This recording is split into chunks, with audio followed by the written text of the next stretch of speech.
Rien n'est plus important que le salut. Le plus grand cadeau qu'un homme peut te faire, c'est de t'annoncer Jésus. Il te donne l'argent.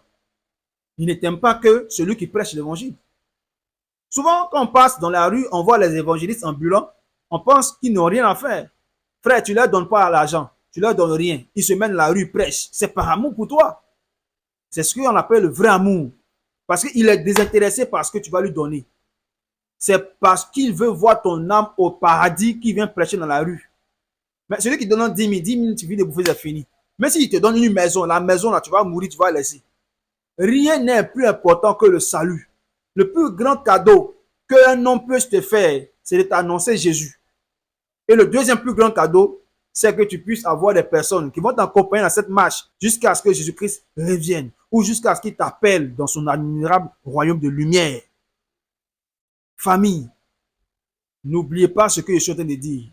Chaque enfant de Dieu est destiné à ramener toute sa famille à Jésus-Christ. C'est ça ta mission qui est très importante. Aller à l'école, c'est bon. Travailler, c'est bon. Mais accepter Jésus-Christ dans sa vie, c'est mieux. Marcher dans ses voies, c'est la chose la plus importante. Gardez cela en esprit pendant que vous écoutez cette vérité. Parce que on remarque, il y a beaucoup de chrétiens aujourd'hui qui se laissent contrôler par leurs parents. Donc, tu as dit à Jésus, ah, moi, mon père, ah, si ils ont ma vie à Jésus, il ne peut plus entrer à la maison. Ah, donc, c'est rentrer à la maison qui est ton problème. L'enfer qui te guette là, tu ne t'intéresses pas à ça. L'enfer est plus terrible que dormir dehors. Comme ma maman m'a dit, il ne faut plus venir, mais il n'y a aucun souci à cela. Je dis, même si c'est pour dormir en bas de pont, je vais le faire. Et mon témoignage sera grand parce que le Dieu qui m'a appelé là, il ne le laissera pas tomber. Et je reviendrai vers ma mère pour lui dire qu'elle a eu tort. Bien-aimés frères, Jésus-Christ est vivant, il est réel. Il nous a placés, nous tous, dans une famille biologique. Comme lui-même est né dans une famille. Et pendant sa mission, il ne laissait personne le contrôler.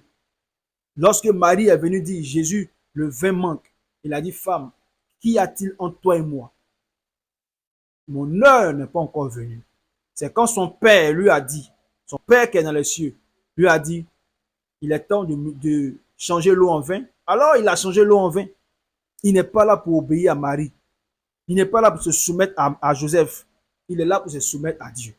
On se soumet aux parents quand ce qu'ils nous demandent de faire va dans le sens de ce que Dieu veut pour nous. Tant que cela ne va pas dans la même direction, on ne le fait pas. Selon Dieu, la famille chrétienne passe avant la famille biologique.